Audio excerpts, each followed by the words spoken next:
Good morning, Hornet Nation. Welcome to the Daily Buzz. I'm Joe Hutzler. Happy to be back with you this week. It is Monday, March 12th, 2018.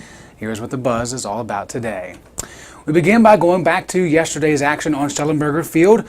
Lynchburg and Elizabethtown men's lacrosse, first time they've ever met on the field together, and it was all Hornets. These Hive-Lights brought to you by Bell's Automotive Services here in Lynchburg, Virginia.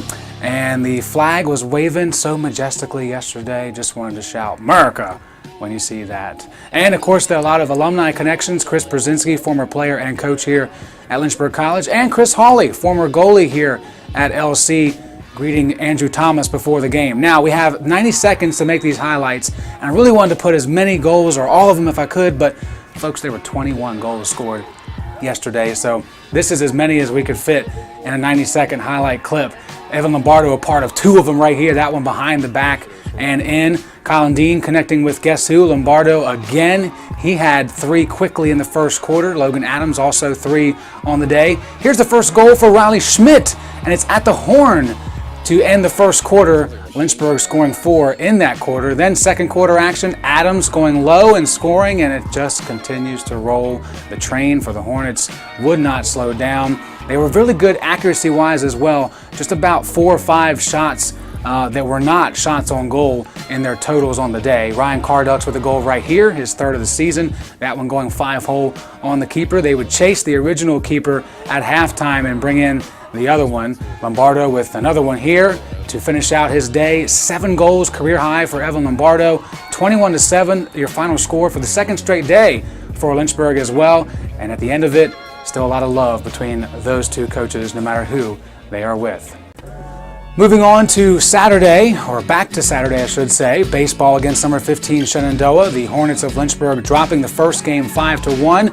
Tyler Wood had a home run in that game, and more from him here in game number 2. But first, it's an RBI double for Matt Ward. Sean Allen, so much speed he lost his helmet on the run scored. Now we move on to the top of the inning, and it's David Golding pitching, and his infield turning two to keep Lynchburg up heading into the bottom of the 8th. Lynchburg leading it by 5, and Tyler Wood continuing his monster day in game number 2. This one near the wall, hits the warning track. Coach Jones says, come on home, fellas. Matt Stevens will come around, Will Harris as well, and it's an two RBI double for Tyler Wood. He would have 5 RBIs in this game, 5 of those 7 runs scored.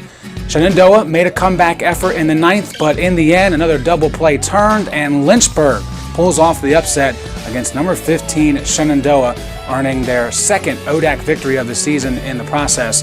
They'll play Marymount tomorrow afternoon at 3 o'clock. Watch out, Thomas. Let's move on to some results from the weekend. Softball had a ton of games up in Salisbury, Maryland.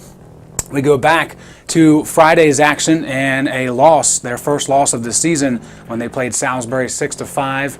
A good day for Chitwood and Dickens. Then in game 2, Lynchburg put it on the Seagulls. Leslie Bourgeois, 3 runs on 2 hits and an RBI in that 11-4 victory. Now moving on to Saturday's action against Immaculata. A win in the first game. Connor English with 9 strikeouts breaks the all-time strikeouts career record here at Lynchburg College.